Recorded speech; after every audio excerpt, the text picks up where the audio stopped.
Hello everyone, this is Prashant from academics for CSE. Friends, आज की इस video में मैं आप लोगों के साथ आगामी बीपीएससी मुख्य परीक्षा को ध्यान में रखते हुए मेंस आंसर राइटिंग से संबंधित एक मॉडल आंसर को डिस्कस करूंगा। आज का जो हमारा डिस्कशन होगा वह 67वीं बीपीएससी मुख्य परीक्षा और सीडीपीओ मुख्य परीक्षा के साथ साथ ऑडिटर मुख्य परीक्षा सहित आगामी समय में जितने भी मुख्य परीक्षा आयोजित किए जाएंगे उसमें यह करेंट अफेयर टॉपिक के अंतर्गत बहुत महत्वपूर्ण सेक्शन है। आज का जो हमारा टॉपिक है वह बीपीएससी मुख्य परीक्षा का जो सिलेबस है उसमें जीएस पेपर 1 यानी कि सामान्य अध्ययन प्रश्न पत्र 1 के अंतर्गत सेक्शन 2 के तहत करेंट अफेयर से संबंधित जातिगत जनगणना का टॉपिक है। इससे संबंधित मॉडल आंसर को मैं आप लोगों के साथ डिस्कस करूंगा। जैसा कि आप सभी जानते हैं कि हाल के दिनों में भारत के विभिन्न राजनीतिक दलों के द्वारा जातिगत जनगणना की मांग केंद्र सरकार से की जा रही है और इसी संदर्भ में हालांकि केंद्र सरकार के द्वारा जब जातिगत जनगणना की मांग को खारिज कर दिया गया है तो ऐसी स्थिति में बिहार सरकार के द्वारा स्वयं अपने खर्च पर राज्य में जातिगत जनगणना कार्य संपन्न कराया जा रहा है। इस संदर्भ में 1 जून को बिहार में सर्वदलीय बैठक भी आयोजित की गई और 2 जून को बिहार की कैबिनेट की बैठक हुई जिसमें जातिगत जनगणना कराए जाने का निर्णय राज्य में अपने खर्च पर लिया गया है और इसके लिए राज्य सरकार के द्वारा बतौर 500 करोड़ रुपए की राशि भी जारी की गई है। तो ऐसी स्थिति में यह बहुत महत्वपूर्ण प्रश्न है आगामी बीपीएससी मुख्य परीक्षा के लिए जातिगत जनगणना से संबंधित। तो आइए सबसे पहले हम लोग प्रश्न को देखते हैं और उसके बाद हम लोग मॉडल आंसर को देखेंगे। प्रश्न है, जातिगत जनगणना के पक्ष एवं विपक्ष में अपना तर्क प्रस्तुत करते हुए यह स्पष्ट करें कि क्या जातिगत जनगणना भारत में सामाजिक न्याय की स्थापना करने की दिशा में एक महत्वपूर्ण कदम साबित होगा। यानी कि इस प्रश्न के 3 सेक्शन हैं। ठीक है, इस प्रश्न के 3 सेक्शन हैं। पहले सेक्शन में आपको बताना है कि जातिगत, सबसे पहले तो इंट्रो लिखना है, इंट्रो के बाद जातिगत जनगणना क्या है ये संक्षेप में आपको बतानी होगी। उसके बाद आपको जातिगत जनगणना के पक्ष में आपको तर्क रखना है कि आखिर क्यों विभिन्न राजनीतिक दलों के द्वारा जातिगत जनगणना की मांग की जा रही है और इसके पीछे क्या वाजिब कारण हैं। अगर जातिगत जनगणना कराई जाती है तो इसे क्या क्या बेनिफिट होंगे आने वाले समय में, तो आपके पक्ष को सबसे पहले बताना है। उसके बाद जातिगत जनगणना कराए जाने के नुकसान क्या क्या होंगे, क्या इससे सांप्रदायिक सौहार्द बिगड़ेगी, हमारी जो सामाजिक समरसता है उस पर कोई प्रभाव पड़ेगा, यानी कि विपक्ष में तर्क को आपको बताना है। उसके बाद आपको स्पष्ट करना है कि क्या जातिगत जनगणना भारत में सामाजिक न्याय की स्थापना करने की दिशा में एक महत्वपूर्ण कदम साबित होगा। इसके बाद आपको कंक्लूजन के साथ आंसर को फिनिश करना है। यानी कि इस आंसर में 5 सेक्शन होंगे। इंट्रो, उसके बाद जातिगत जनगणना के पक्ष में तर्क, उसके बाद जातिगत जनगणना के विपक्ष में तर्क, तत्पश्चात सोशल जस्टिस स्थापित करने में, सामाजिक न्याय स्थापित करने की दिशा में जातिगत जनगणना की भूमिका और अंत में आपको निष्कर्ष लिखनी है। आइए सबसे पहले इसका इंट्रोडक्शन देखते हैं। जातिगत जनगणना विगत कुछ समय से राजनीतिक विमर्श का केंद्र बना हुआ है। जनगणना के कार्य में जनसंख्या के आंकड़ों का जातिवार सारणीकरण जातिगत जनगणना कहलाता है। यानी जातिगत जनगणना की परिभाषा अगर कोई आपसे पूछे कि जातिगत जनगणना क्या है तो आपको बताना है कि जनगणना के कार्य में जनसंख्या के आंकड़ों का जातिवार सारणीकरण, यानी कि विभिन्न जातियां, उनकी उपजातियां, उनकी जनसंख्या क्या है, आर्थिक स्थितियां क्या है, इसके बारे में पूरी जो सारणीवार चार्ट जो तैयार की जाएगी वही जो चार्ट होगी वह जातिगत जनगणना के नाम से जानी जाती है। हाल के दिनों में बिहार, झारखंड, महाराष्ट्र आदि राज्यों के विभिन्न राजनीतिक दलों के द्वारा जातिगत जनगणना की मांग निरंतर की जा रही है। बिहार में आपने देखा किस प्रकार से विभिन्न राजनीतिक दलों के द्वारा, हमने ऊपर भी बताया कि यहाँ पर सर्वदलीय बैठक आयोजित की गई, बिहार विधानसभा के द्वारा प्रस्ताव इस पर पारित किए गए हैं। बिहार कैबिनेट की मीटिंग जब हुई तो उसमें जातिगत जनगणना से संबंधित प्रस्ताव पारित किए गए हैं, 500 करोड़ रुपए जारी किए गए हैं और फरवरी 2023 तक इसका टारगेट रखा गया है कि जातिगत जनगणना का कार्य पूरी तरह संपन्न करा लिया जाएगा। सिर्फ बिहार ही नहीं, अब झारखंड के भी क्षेत्रीय दलों के द्वारा इसकी मांग उठाई जा रही है। उत्तर प्रदेश में देखेंगे जब चुनाव हो रहे थे विधानसभा के तो वहाँ पर एक राजनीतिक विमर्श का मुद्दा बना हुआ था जातिगत जनगणना। महाराष्ट्र में भी राजनीतिक दलों के द्वारा इस तरह की मांग की जा रही है। तो हाल के दिनों में विभिन्न राजनीतिक दलों के द्वारा इस संदर्भ में मांग उठाई जा रही है। तो ऐसी स्थिति में जातिगत जनगणना काफ़ी महत्वपूर्ण साबित होता है। अब जातिगत जनगणना के संदर्भ में थोड़ी सी बैकग्राउंड को देखेंगे कि क्या पहली बार जातिगत जनगणना हो रही है या इससे पहले भी हो चुकी है। संक्षेप में इसकी हम लोग चर्चा करेंगे, जो सेकंड पैराग्राफ में लिखना होता है अक्सर आंसर में। भारत में सर्वप्रथम 1931 में जातिगत जनगणना कराई गई थी, यानी कि पहली बार जातिगत जनगणना अभी नहीं कराई जाएगी, यह दूसरी बार जातिगत जनगणना होगी। इससे पूर्व 1931 ईस्वी में जातिगत जनगणना कराई गई थी। इसके बाद 2011 में भी जातिगत जनगणना कराई गई, लेकिन इस जनगणना के आंकड़े प्रकाशित नहीं किए गए थे। यानी कि 1931 ईस्वी में सबसे पहले भारत में जातिगत जनगणना कराई गई, उसके बाद 2011 ईस्वी में जातिगत जनगणना कराई गई, लेकिन उसके आंकड़े पब्लिश नहीं हुए हैं।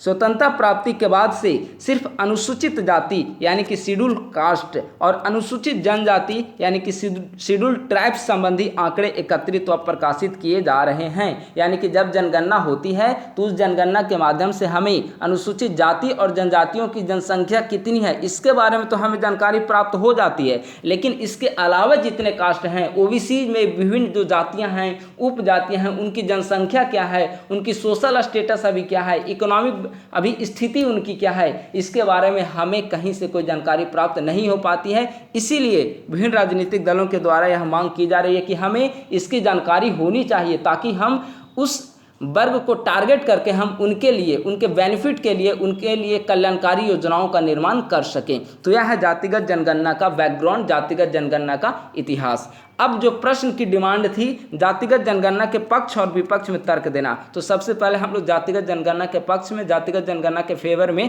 हम लोग पॉइंट देखेंगे कि आखिर जातिगत जनगणना क्यों आवश्यक है हमारे लिए और हमारे देश के लिए, और आखिर क्यों विभिन्न राजनीतिक दलों के द्वारा इसकी मांग की जा रही है। पहला पॉइंट है जो जातिगत जनगणना के पक्ष में आता है, वह है कि भारतीय सामाजिक व्यवस्था में जाति का अत्यधिक महत्व है। आप जानते ही हैं कि जाति के बिना कोई कार्य ही संभव नहीं हो पाता। आप जब अभी आप तैयारी कर रहे हैं, आप फॉर्म फिलअप करते हैं किसी भी कंपटीशन की, तो उसमें कास्ट का ऑप्शन आपसे पूछा जाता है, यानी कि वहाँ पर भी कास्ट की महत्वपूर्ण भूमिका है। ठीक है, अतः जातियों के संबंध में विश्वसनीय आंकड़ों के बिना न तो जाति की सामाजिक विवेचना की जा सकती है और न ही सामाजिक कल्याण की योजनाओं को सही तरीके से लागू किया जा सकता है।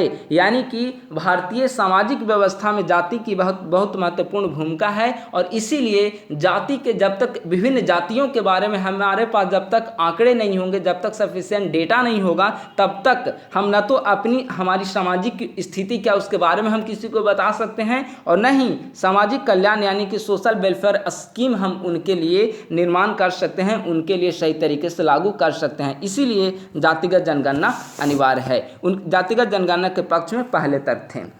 दूसरा तर्क है, देश में जनगणना के समय अनुसूचित जाति एवं जनजाति की गणना की जाती है तथा धर्म से संबंधित आंकड़े भी एकत्र की जाती है।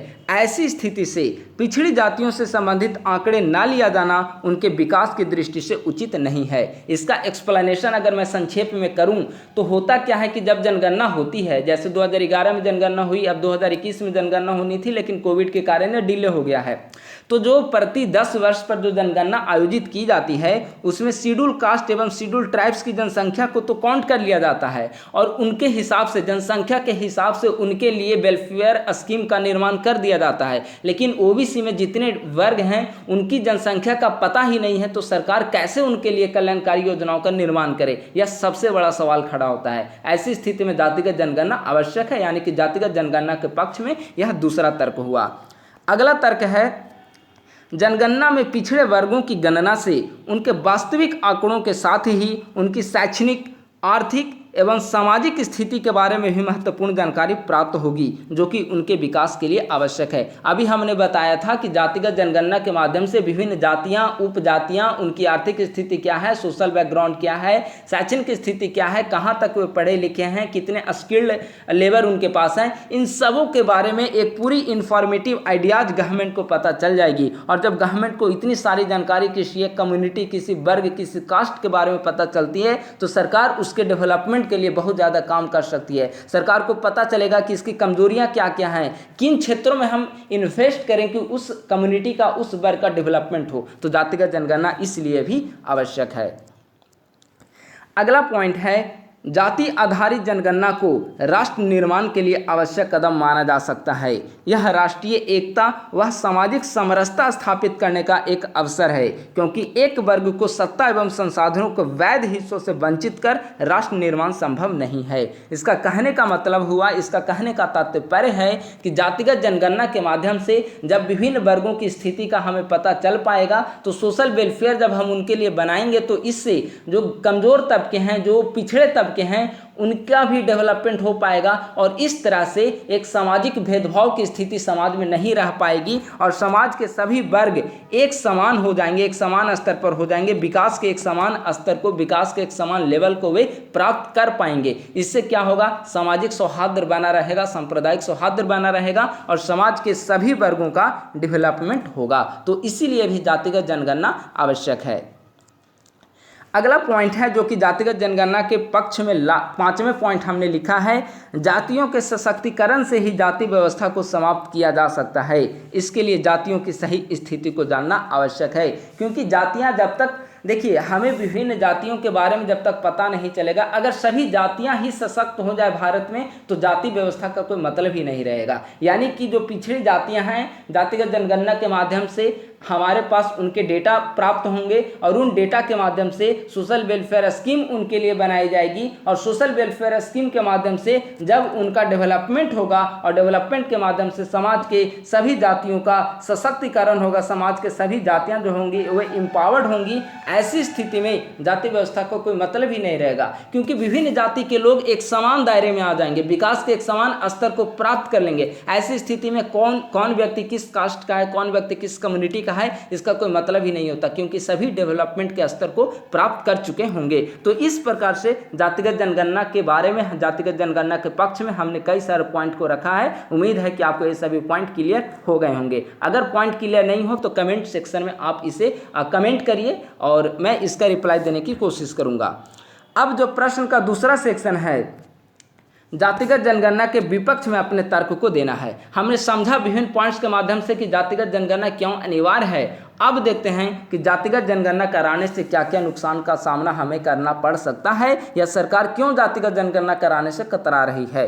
पहला पॉइंट, जातिगत जनगणना के बाद जातियों से संबंधित आंकड़ों में बदलाव संभव है। ऐसी स्थिति में सामाजिक समरसता प्रभावित होने की संभावना है। इसका कहने का साफ मतलब हुआ, इसका कहने का जो तात्पर्य है कि जब जातिगत जनगणना होगी, देखिए अभी जातिगत जनगणना नहीं हुई है तो हमें किस कास्ट में की जनसंख्या कितनी है इसका हमें कोई आइडिया ही नहीं है। लेकिन अगर जातिगत जनगणना हो जाएगी तो हमें उस जनसंख्या क्या है उस जाति का वो हमें पता चल पाएगा। ऐसी स्थिति में जिस कास्ट की जनसंख्या अधिक होगी उनमें डोमिनेंस वाली प्रवृत्ति समाज में देखने को मिलेगी। इससे जो सामाजिक संप्रदाय, सामाजिक जो सौहार्द है, सामाजिक समरसता है, वह बहुत हद तक प्रभावित होगा, क्योंकि कम जनसंख्या वाले जाति पर अधिक जनसंख्या जिनकी होगी, जिस कास्ट की अधिक जनसंख्या होगी वे डोमिनेंस वाली स्थिति वहाँ पर दिखाने लगेंगे।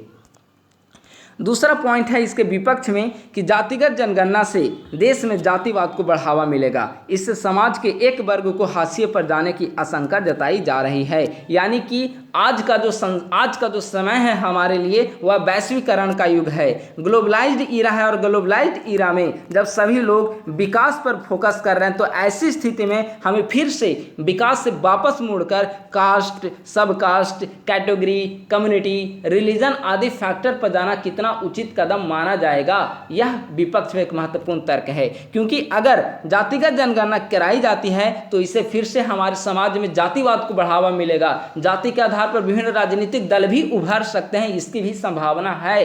तो ऐसी स्थिति में जातिवाद को बढ़ावा मिलेगा और इससे समाज के एक वर्ग को हाशिए पर चले जाने की संभावना है, क्योंकि जिनकी कम जनसंख्या होगी उनको लेकर जो राजनीतिक दल होंगे, जो गवर्नमेंट होगी वह सीरियस नहीं होगी, क्योंकि गवर्नमेंट भी कई सारे ऐसे पॉलिटिकल पार्टीज हैं जो अपने वोट बैंक को ध्यान में रखकर वेलफेयर स्कीम का निर्माण करते हैं और जिनकी पॉपुलेशन कम होगी उनको हाशिए पर चले जाने का अंदेशा जताया जा रहा है। तो यह विपक्ष में एक महत्वपूर्ण तर्क है। अगला तर्क है, जातिगत जनगणना के कारण देश की राजनीतिक विमर्श बिंदु विकास के बजाय जाति आरक्षण जैसे मुद्दों पर संकेंद्रित हो जाएगी, जिसके कारण विकास प्रभावित हो सकती है। यानी कि जातिगत जनगणना के बाद विभिन्न वर्गों के द्वारा, विभिन्न जातियों के द्वारा यह मांग अवश्य उठाई जाएगी कि हमें हमारी जनसंख्या के हिसाब से हमें आरक्षण प्रदान किया जाए। यानी कि मान लेते हैं कि ओबीसी कैटेगरी है और ओबीसी कैटेगरी में टोटल आरक्षण की जो सीमा है वह सपोज करते हैं अभी 27% है ओबीसी आरक्षण की सीमा, ठीक है। अब ओबीसी में भी कई सारे वर्ग हैं, इनमें भी यादव कम्युनिटी आते हैं, कई सारे इनमें कम्युनिटी आते हैं, सिर्फ एक कम्युनिटी नहीं है। तो अब हमें अगर जानकारी मिल जाती है कि यादव कम्युनिटी की जो आबादी है वह ओबीसी के अंतर्गत 10% है, सपोज कर लिया जाता है 10% है, या कोई अदर कास्ट है उनकी 12% है, ठीक है, एग्जाम्पल के रूप में मैं यहाँ पर ले रहा हूँ, ठीक है। तो अब वो जो कम्युनिटी होगा, वो स्पेसिफिक कम्युनिटी होगा, वह अपनी आबादी के हिसाब से वह आरक्षण की मांग करेगा, क्योंकि ओबीसी में अगर किसी वर्ग की जो जनसंख्या वह अधिक होगी तो स्वाभाविक है कि उनको आरक्षण भी अधिक उसी अनुपात में मिलने चाहिए, ताकि समाज जो गवर्नमेंट जॉब है उनमें उनकी भागीदारी सुनिश्चित हो सके। तो ऐसी स्थिति में आरक्षण जैसे मुद्दे फिर से राजनीतिक विमर्श के मुद्दे बन जाएंगे और विकास, डेवलपमेंट, सस्टेनेबल डेवलपमेंट, ये सब जो मुद्दे हैं वह पीछे छूटते चले जाएंगे और देश जातिवाद की तरफ बढ़ता चला जाएगा। तो यहाँ विपक्ष में एक महत्वपूर्ण तर्क है। सभी जातियों की जनसंख्या का वास्तविक आकलन होने से विभिन्न वर्गों के द्वारा जनसंख्या की तुलना में शासन व्यवस्था में हिस्सेदारी की मांग की जा सकती है। इससे सामाजिक व जातीय टकराव में वृद्धि होगी, यानी कि इससे सोशल टेंशन में वृद्धि होगी। अभी हमने इसी को डिस्कस किया था कि विभिन्न जाति अपनी जनसंख्या के समानुपात में वे आरक्षण की मांग करेंगे, सरकार में हिस्सेदारी की मांग करेंगे, ठीक है, हिस्सेदारी की मांग की जाएगी। ऐसी स्थिति में क्या होगा कि विभिन्न वर्गों के मध्य, विभिन्न जातियों के मध्य यह टकराव बढ़ेगा और सोशल टेंशन की वृद्धि होगी। अगला और लास्ट पॉइंट विपक्ष में है, जातिगत जनगणना के कारण विभिन्न जाति आधारित क्षेत्रीय राजनीतिक दलों का उदय होगा। इससे राजनीतिक अस्थिरता उत्पन्न हो सकती है, क्योंकि अगर जातिगत जनगणना के माध्यम से किसी कम्युनिटी की आबादी ज़्यादा होगी तो उस कम्युनिटी बेस्ड पॉलिटिकल पार्टी का इमर्जेंस होगा, और जब आप जानते ही हैं कि क्षेत्रीय दलों का ज़्यादा संख्या में उदय होगा तो इससे राजनीतिक अस्थिरता विद्यमान होंगी। 10 राजनीतिक दल मिलकर कोई एक सरकार का निर्माण करेंगे तो ऐसी स्थिति में विभिन्न राजनीतिक दलों के मध्य सामंजस्य बिठाना कठिन हो जाएगा और 5 अपनी कार्यकाल पूरे किए बगैर कि कोई भी सरकार जो है वह गिर जाएगी, यानी कि पूरी तरीके से राजनीतिक अस्थिरता का सामना करना पड़ सकता है इंडिया को। तो इस तरीके से जातिगत जनगणना के पक्ष में हमने तर्क देखा, जातिगत जनगणना के विपक्ष में भी हमने कई सारे पॉइंट देखा है। अब देखते हैं हम लोग कि क्या जातिगत जनगणना के माध्यम से जो एक सामाजिक समरसता है या सामाजिक न्याय प्राप्त करना है वह संभव हो पाएगा कि हम जातिगत जनगणना के माध्यम से सामाजिक समरसता को या सामाजिक न्याय को प्राप्त कर पाएंगे। अगर सामाजिक न्याय जातिगत जनगणना के माध्यम से प्राप्त होती है तो वह किन माध्यमों से प्राप्त होगी और हमें कैसे उसका बेनिफिट प्राप्त होगा। जातिगत जनगणना के मार्ग में चुनौतियों के होने के बावजूद भी जातिगत जनगणना वर्तमान समय में समतामूलक एवं न्याय आधारित सामाजिक व्यवस्था के निर्माण हेतु आवश्यक है। क्यों आवश्यक है, हमने कई सारे पॉइंट्स वहाँ पर डिस्कस किया और उसका एक्सप्लेनेशन भी किया है। सामाजिक व्यवस्था के निर्माण हेतु आवश्यक है जातिगत जनगणना। जातिगत जनगणना से विभिन्न वर्गों के जनसंख्या का वास्तविक आकलन हो पाएगा। इससे उन वर्गों को लक्षित कर सामाजिक योजनाओं के निर्माण व क्रियान्वयन में आसानी होगी। इससे समाज के सभी वर्गों का कल्याण सुनिश्चित हो पाएगा। यानी कि जब हमें जनसंख्या के माध्यम से अब पता चल पाएगा कि समाज में किस वर्ग की कितनी आबादी है, तो उस आबादी के हिसाब से हमें स्कीम, सरकार गवर्नमेंट जो है वह स्कीम निर्माण करेगी, स्कीम को इम्प्लीमेंटेशन करेगी और इसके बाद एक समाज के सभी वर्गों का डेवलपमेंट हो पाएगा, समाज के सभी वर्गों का वेलफेयर सुनिश्चित हो पाएगा। देश के संसाधनों के वितरण में व्याप्त असमानता में कमी आ पाएगी। वास्तविक आंकड़ों के अभाव में सभी वर्गों का पर्याप्त प्रतिनिधित्व संभव नहीं है, क्योंकि हमें पता ही नहीं चल पाएगा कि किस वर्ग की कितनी आबादी है, तो उसके उस अनुपात में प्रतिनिधित्व कैसे सुनिश्चित कर पाएंगे। तो इसीलिए जातिगत जनगणना आवश्यक है और इस संदर्भ में सर्वोच्च न्यायालय द्वारा भी विभिन्न फैसलों के दौरान वास्तविक आंकड़े को सामने लाने की बात की गई है, ताकि वंचित समूहों को उनका अधिकार दिलाया जा सके। आपने देखा होगा कि जो शेड्यूल कास्ट की जो प्रमोशन में जो आरक्षण दी गई है, उसमें भी पर्याप्त प्रतिनिधित्व की चर्चा की गई है, लेकिन वह शेड्यूल कास्ट के संदर्भ में है। और जो जातिगत जनगणना होगी उसमें ओबीसी, ईबीसी मतलब एससी और एसटी को छोड़कर सभी वर्गों को शामिल किया जाएगा। तो इस प्रकार से सर्वोच्च न्यायालय के द्वारा भी विभिन्न न्यायिक निर्णयों के दौरान जब विभिन्न न्यायिक निर्णय किए जाते हैं सर्वोच्च न्यायालय के द्वारा, विभिन्न न्यायालयों के द्वारा, तो उस दौरान भी सरकार से कहा जाता है कि उन वर्गों का हमें आंकड़ा उपलब्ध करवाएं ताकि हम जस्टिस कर सकें। तो इस प्रकार से जातिगत जनगणना के पक्ष विपक्ष के साथ साथ हमने देखा कि किस प्रकार से सोशल वेलफेयर स्थापित करने में जातिगत जनगणना की महत्वपूर्ण भूमिका है। अब हम लोग इसका कंक्लूजन देखते हैं और यह मॉडल आंसर फिनिश होने को है।